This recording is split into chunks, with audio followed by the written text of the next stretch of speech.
So again, it's like it's a daily fight that you've got to be up for. And I look at the body language, and all I see is stress. And let me tell you, the stress of boxing is Are you kidding me? Come on, man. That's shameful, bro. That's shameful. 1, 2. You got.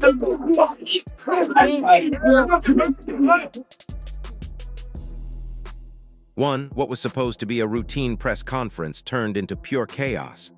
Conor Benn pushed Ryan Garcia in front of the entire world, and the boxing community has not stopped talking about it since. Criticism came flying in from every direction, with fighters, analysts, and fans all questioning whether Benn completely lost control of his emotions. This rivalry was already heating up, but after that moment, it became absolutely impossible to ignore. piss. But you can push me on like, if I say something that you don't think makes sense, I think it would be good for you to go, yeah, but hang on a minute. Even Eddie Hearn, a man who has seen everything in boxing promotion, looked visibly uncomfortable with how far things escalated. There is a difference between selling a fight and crossing a line, and the second Benn put his hands on Garcia, that line was crossed. The room changed instantly. What began as a promotional event became something far more dangerous and personal, and now the entire boxing world is wondering just how explosive fight night is going to be. Really did. Have you spoken? I would never, if you chin someone at a presser, if you do that, it's different. But when you carry something on the stage to hit someone around the face with, I weren't mad on it. That's all. But it does sell the fight. Yeah, and it's absolutely the fight's massive. Simon Jordan stepped in with some historical perspective, reminding everyone that boxing has always had a wild and controversial side when it comes to fight week theatrics. Heated confrontations, chaotic press conferences, and fighters crossing boundaries are nothing new in this sport. But Jordan also made an important point. Just because it has happened before does not make it acceptable.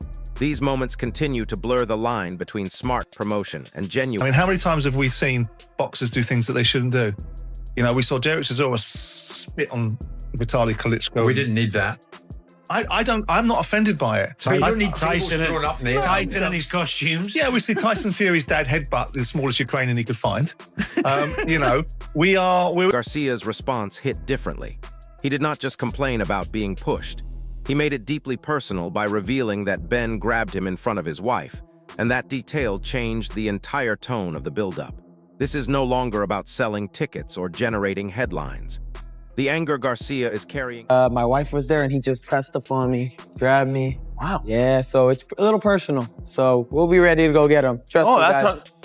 It's irrelevant of all the hate, it's irrelevant of all the no's you can't do.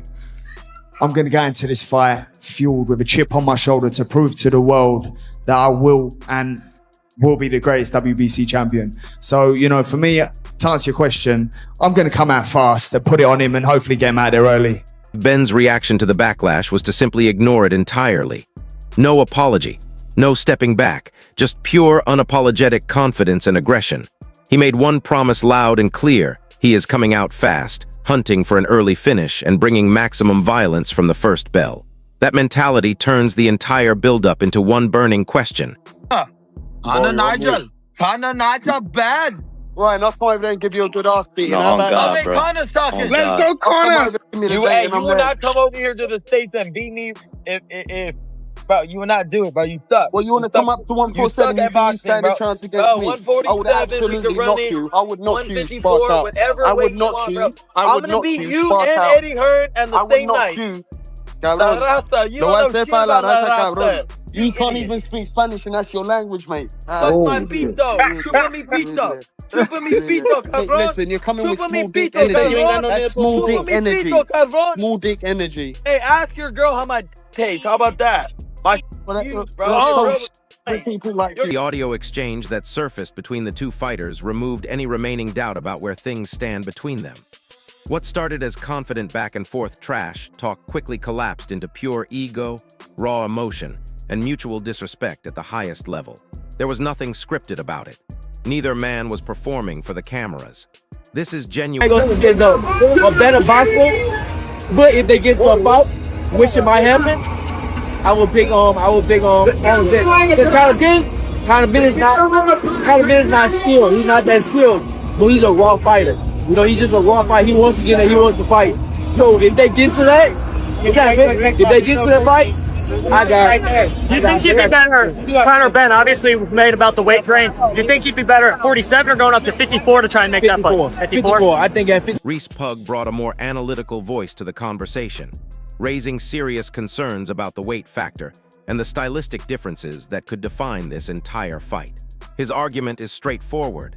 The division Ben competes at matters enormously, especially when he is facing a naturally talented and physically gifted opponent. Who if he fights Conor Benn? Who wins that? Ryan. Ryan? Easy. Easy? Why? No more talent. That fight, the talent will show. Conor Benn is a future Hall of Famer. Why is that? Because whoever knocks him out cold is gonna be in the Hall of Fame, and is gonna put his face on the Hall of Fame. So you see him like a dead man walking, so to speak, I guess. Yeah, no, he has a little bit of energy. You know, he's still got a little bit. You know, he's limping, but you know. He straight away, called out Ryan Garcia. Ryan's been calling him out. It seems like that's the one that's at least they're both talking about it. I don't know. What are your thoughts on that? Okay, how about this, right? I made perfectly, like Conor Benn was over there begging for the fight with me, right? Also, which we had the whole deal set up, by the way. We had the whole deal set up, but he's over there in New York trying to cause all that commotion, all this stuff, right? He did it for clout. Same thing with this, bro. He might be doing this with Ryan for clout too. Like I said, they're over there trying to make all this stuff right. I don't do that fake beef.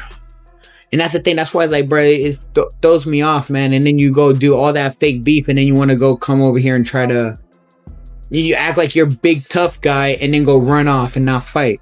And he might be doing that with Ryan because Ryan knocked him out cold. You see Ryan knocking Conor Benn out, huh? Anyone, Devin Haney might knock him out cold, and that's me. That's saying a stretch. That's a Devin Haney compliment from Rolly. It's kind of crazy, bro, dude. No. It's not even a compliment. It just shows how bad Conor Benn actually is. Adrian Broner was asked for his take, and he did not waste a single second before backing Ryan Garcia as the more naturally gifted fighter in this matchup. Broner's assessment shifts the entire conversation toward a fascinating contrast.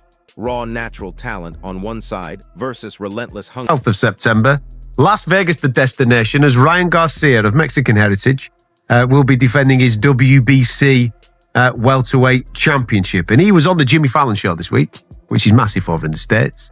He made a big announcement because he says that he's going to be fighting a certain fella from the United Kingdom in the shape of Conor Benn. What did you make of all that? And if just for a little bit of context on that, Conor Benn hasn't fought at 147 pounds flat for the last 4 years. His last fight was 150 pound catch weight against Regis Prograis. He hasn't hit 147 for 4 years. Still highly ranked with the WBC. We're going to run into interference because we're going to have Ryan Garcia, Conor Benn in Vegas. We're going to have We're going to have Canelo and Christian and Billy in Saudi Arabia. So time-wise, they'll both be able to see, you'll be able to see both. Canelo will go first in the morning, and then, Ryan will go in the evening. But here he was on Jimmy Fallon. Let's take a listen. We're going to announce it tonight. Yes. When is it, and what can you say about this fight? I can say that we are fighting September 12th.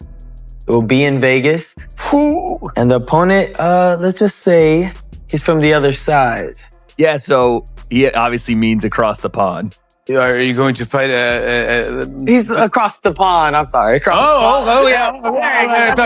I thought maybe he was from outer space. Like, all right, this is a lot of UFO talk and stuff like that. So I don't know if it was real. Yeah, so there you go. I can't even show too much of the Tonight Show. But it was cool. It was cool to see that Ryan Garcia, got the spot on the Tonight Show. He also went on to say one of the big reasons this fight's happening is because things are personal. And one of the reasons Ryan say Rolly Romero went even further, delivering one of the harshest verdicts of anyone who has weighed in on this fight. He openly questioned whether Conor Benn is genuinely ready for opposition at this level, calling out his recent hype as more noise than substance. According to Romero, the moment Benn steps through those ropes against Garcia, the gap in class will be impossible to hide. Superior but like I say, I don't see there's any harm in it. It doesn't bring the sport into disrepute in any way. This is the show business world that we live in. There's the fight game and then there's the fight business. And from a business perspective, that's probably just sold another 1 million tickets worldwide to people to watch this fight because they're going to watch it. All right, Conor. Guess who I'm with? Hey, we're looking for you.